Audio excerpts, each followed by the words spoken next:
What's up, everybody? How y'all doing? Nice to see everybody. It's been a while. What were you looking forward to most coming into today, first day of training camp? Football. Feels like it's been ages, long off season. Excited to see the guys. You know how it is. You get away from football for a little bit and then you start missing it. You get that itch again just to be out there in the grass and, just running around, talking junk. I would say talking other things, but you get it. A little PG-13 now.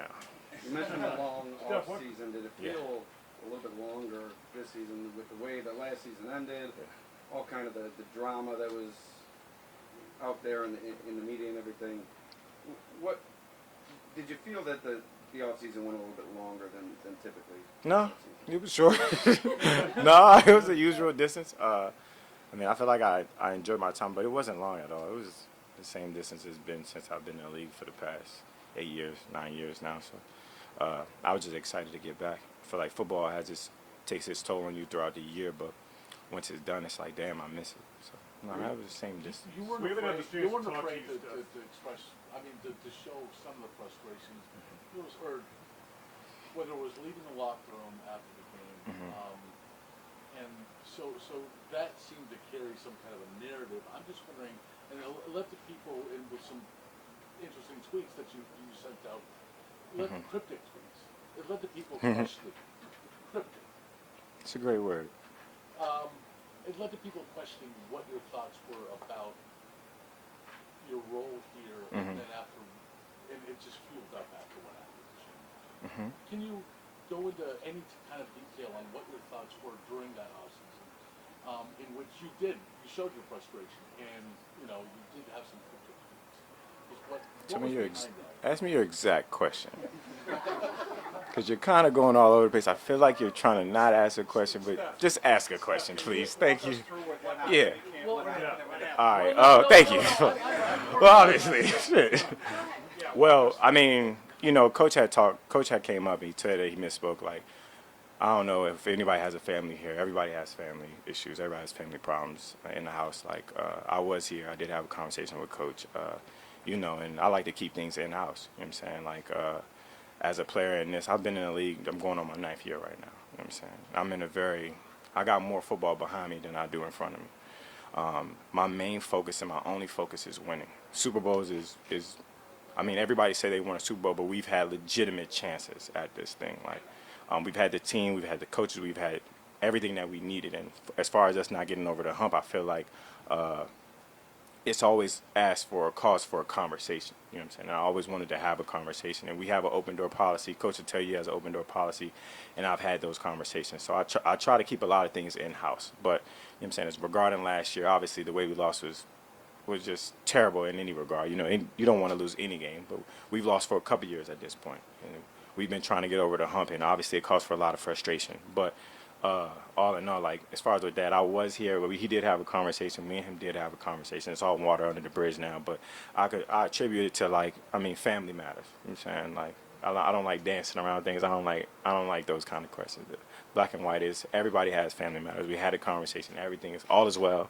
Water under the bridge. Now we back at work, and I look at football. It's kind of hard. It's a business at the end of the day, but when you go out there and you fight tooth and nail, you put a lot of sweat equity into this thing, it starts to feel like a family. So for me, I kind of keep everything in house. You know what I'm saying? But at the end of the day, we had those conversations. Everything that needed to be said was said, and we talked it out as men, everybody involved. Josh, you didn't talk about legal issues from last year. Yeah. Where's your headspace at on that? I don't know if you get too many more questions, because you're a little... Well, no. Questions aren't as... I'm kidding. I'm only kidding.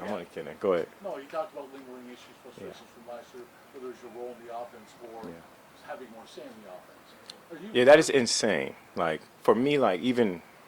Josh said that. Yeah, I'm just saying, like, for me to just want more say in the offense is crazy, because I play receiver. You know what I'm saying? Like, I don't care what play is called. You know what I'm saying? I can't get up here and say, call this. Like, it's a lot of outlandish, obvious things where people were throwing out there, or people were saying, like, as far as, like my role, like, I've been a captain on this team for 3 years. There's no question about my role and who I am as a player, how hard I work. Like, those things never had question marks, and you can't say the same thing for a lot of people in the league. Like, as a player, who I am and what I am has always been represented, and what I do on a consistent basis, how hard I work, you can see it.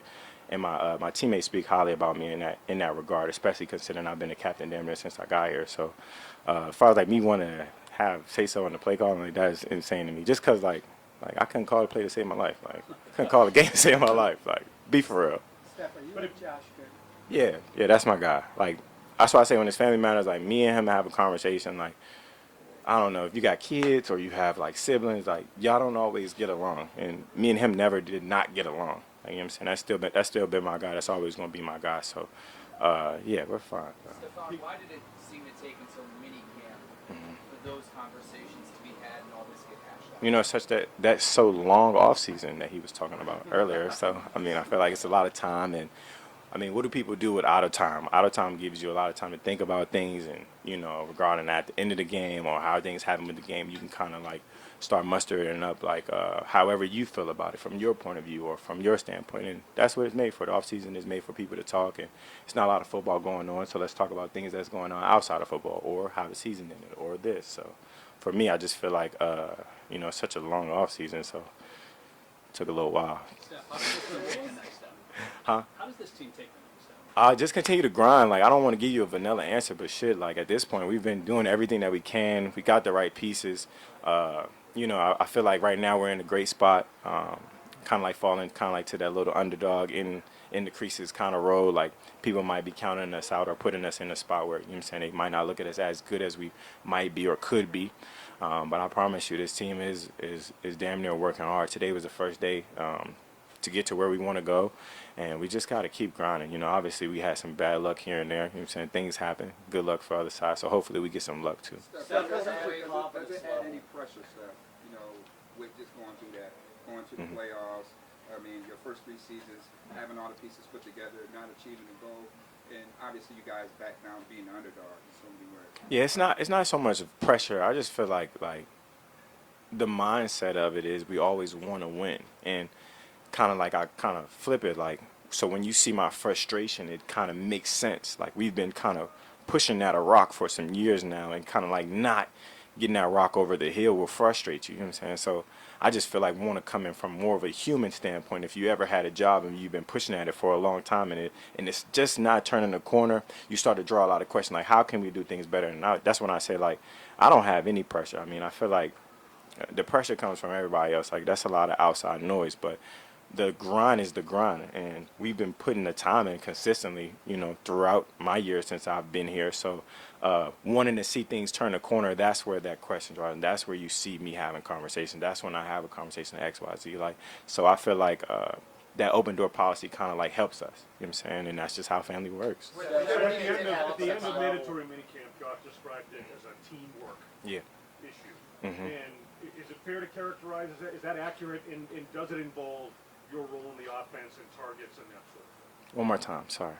Does Teamwork. it involve he used the word teamwork to Yeah. describe it. I mean, did your frustrations, whatever you talked about, involve your role in the offense specifically and the number of targets? No, it's not necessarily, because I've been north of 100 targets through since my years getting here. If you look at the numbers, I've been north of 100, I think, every year since I've got here.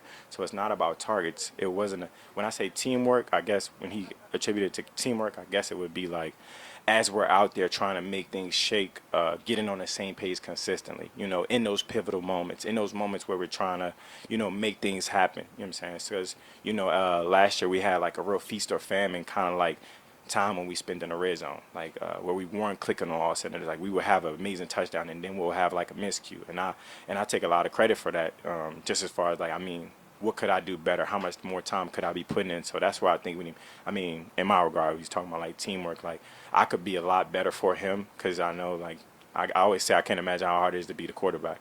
And to our eyes, he's amazing, and he's so hard on himself. So I just feel like I could be better for him, and I will. You mentioned that your confidence level in Ken Dorsey in this offense. What is my confidence level? I mean, last year we went 13-3. Like, come on now. I just look at it as, let's make it make sense. Like, if you don't have confidence in Dorsey, I mean, we went 13-3 in the regular season. And that's not easy to do for a first-year OC. He had a little bit of talent here at the quarterback position and some help. But 13-3 isn't hard, especially coming from the offense that we had previously with Dayball and everything. You know, he had a lot of success with us. So my confidence level is high. I just feel like those couple games that we did lose, we lost by like, you know, like 1 or 2 miscues. You know what I'm saying? So for a first time OC, and I feel like he does everything that he can to put us in a position to win. And I love him. As far as like you seen him a little bit last year get a little wild in the booth, and from that standpoint, I feel like I love it. I feel like going into the second year, I hope it happens again. Steph, what is Because of the way everything happened, I think there was also some people question if you wanted to be a Buffalo Bill going forward. Is that also outlandish, or? Yeah, I mean, I feel like shit.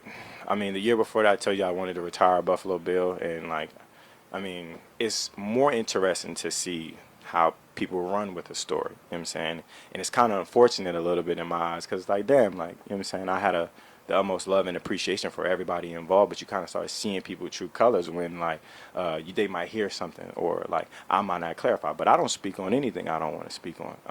I feel like at the end of the day, I'm entitled to speak on what I want to. I'm an adult. You know what I'm saying? Like, even like with my kids, like I feel like, you know, at one point you'll say I don't have to explain myself. You know what I'm saying? But for the people that support me and the people that love me, I'm always have the utmost appreciation for. But, you know, kind of like in the smear campaign it's never winning with me. You know what I'm saying? You still want to retire a Buffalo Bill? 100%, sir. If that's, oh, sorry, I didn't answer your question. Yeah. We need that on record. Sorry. Yeah, there we go. I got you. Steph, what are your thoughts on Dalton Kincaid and Yeah. the expectation of Gabe Davis ascending? Yeah. From what I've seen from the young kid, he's pretty good. He's pretty good. I don't know. I can't say much else. I only seen him one practice so far, but I heard great things. As I'm around him, I feel like he has some good energy to him. He's real cool, real mellow, and he's real fluid in the way he runs. So I like him. I like the way he's playing so far, but I can't say much. But Gabe Davis, I feel like Gabe Davis will have a breakout year. I feel like he had got nicked up a little early last year, but I think this year is going to have an amazing year. You know what I'm saying? He's damn near a wide receiver 1 in my eyes. I feel like if I wasn't here, Gabe Davis would be your wide receiver 1, and it's something that I can hang my hat on when I say that. He's extremely hard worker. He's a hell of a player. He's a blessing to be around. If you ever spend some time with him, you'll know. And I'm looking forward to this season from Gabe Davis. Steph, you mentioned earlier being on the same page with Josh. Do you feel like you're on the same page with Sean right now as well? Yeah, 100%. I mean, I also feel like I'm not a corner or a DB. It's not like I gotta, you know, like kind of get some play calls from him. But from a standpoint of a head coach, you know, I had the utmost respect for him. You know what I'm saying? He's a guy that you can always have an open door policy where you can have a conversation with as a man more importantly than just football. So, you know, I feel like we're on the same page and moving forward. That's why I said, like, it's all water under the bridge. Like, you know, I know y'all haven't spent too much time with me this offseason, and I missed you guys too, but, you know what I'm saying? You know what I'm saying? But all is well in the Mafia household. Obviously made the most of that off season. Your camp, France, everything. Yeah. If you want us to all to come to France next year, we Y'all can hang out. Y'all can hang out, man. That'd be great. But what if that was most refreshing? Like, what if that maybe helped you reset for a season? You know how much of a grind it is as soon as you get back here. Yeah, just spending that time away. It's crazy because as much as I spend the time away, I fly my trainer out there, so I still train. So in the back of my mind, I get up in the morning, got to get the grind in. But after the grind is over, you know, the world's your playground, I guess. But for me, it's like this damn, like, people kind of saw me over there, and they kind of, I guess, they would start questioning my work ethic and my love for the game and if I wanted to do it. And I was like, this damn, like, y'all see me for damn near a decade. You know what I'm saying? Dedicate my life to football. And I haven't stopped. You know what I'm saying? I won't stop. I've been the same guy. I'm going to stay the same guy. And I just, you know what I'm saying, the consistency level of it, you know. But I am getting older. And when I say that, I got more football behind me than I do in front of me. So as I mature and I become an adult, I kind of got to shift my focus a little bit at times, you know what I'm saying, but all while still grinding, keeping the main thing the main thing. Josh has talked about that. Josh has talked about the window. That he feels that whatever the new focus and determination that he has, that the window is open. Yeah. But it closes. It gets a little tight now. It gets a little tight. Yeah. So I mean, do you feel that urgency too? Is that maybe where some of it comes from in you that leads to situations? 100%. I also was on a team that had a window just like that. You know what I'm saying? When I was in Minnesota, we had a real window. You know, we had #1 defense. We had a good offense, a good offensive scheme as well, great coaches. And we had a great year. We had an okay year. We had a good year. We had an okay year. So seeing that window, and this is a way different team than that team. You know what I'm saying? So I kind of like, that's where kind of like some of the frustration could come from. Like, I've been here before. You know what I'm saying? I've been in the NFC Championship. I've been in the AFC Championship at this point. Obviously, I want to take those next step and get in there. It's one thing. If I could just follow up with one thing. I got you. You mentioned the way people run with the story or whatever. Yeah. One of the narratives that came up were like, oh, here we go. Yeah. This happened in Minnesota. Yeah. Is it happening here? Is history repeating itself? I feel like it's a scapegoat, and when by that I mean that's an easy way to think about it. It's easily to say like, oh, it might be the same thing. Well, what is the same thing? What happened in Minnesota? That is the same thing. Outside looking in, you know what I'm saying? That's the picture you got.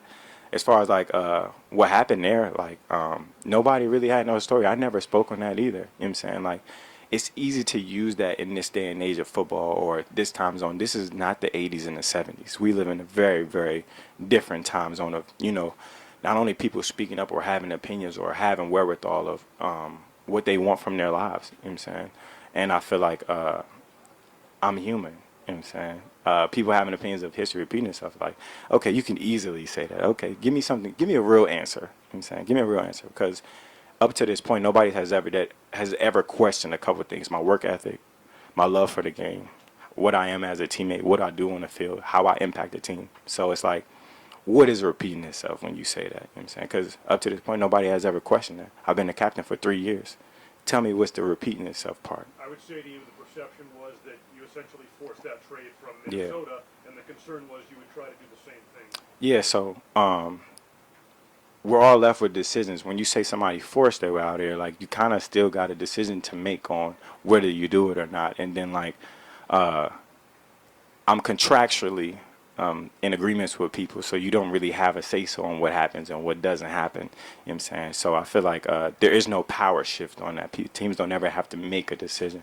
So I mean, forcing my way out anywhere is not my goal. You know what I'm saying? I don't feel like I have to at this point. I feel like I'm in a great space. I'm in a great place.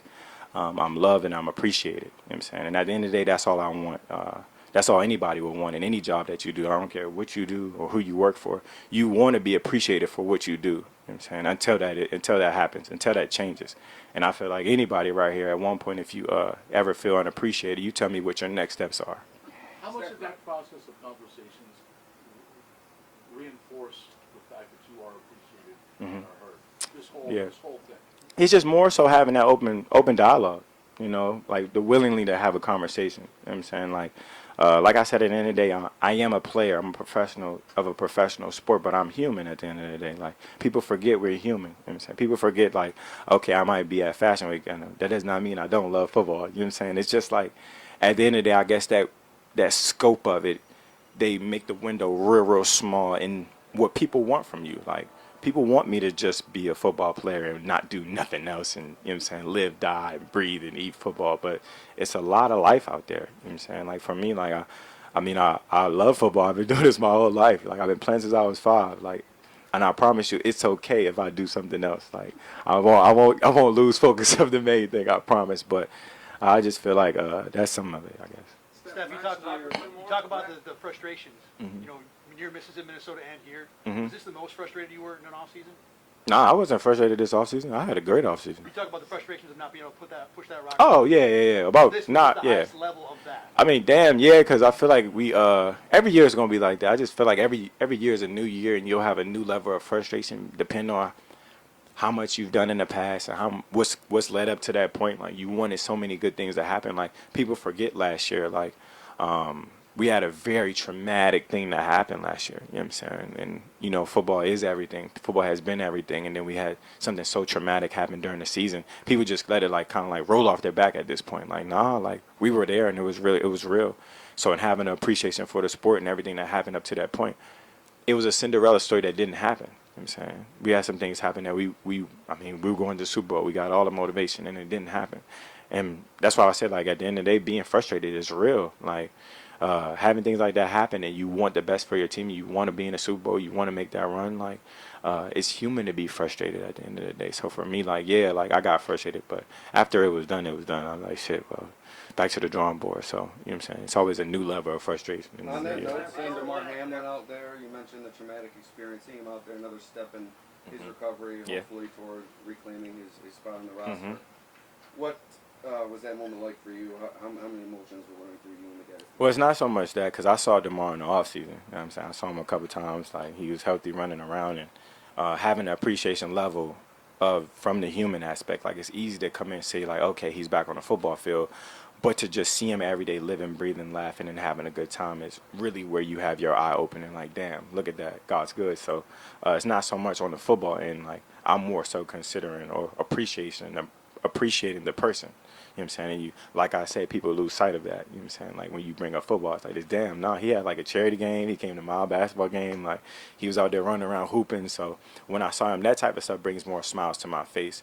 But I'll have like a little extra smile if he gets back to doing what he loves to do at a very high level. Of course, I'm gonna be one of the main people cheering for him. But from the human standpoint, I'm just happy the guy's alive. How cool was it to see your brother get paid? Oh man, Honey Bun Club. I'm not gonna say it, but he could buy me something. Y'all have a good one.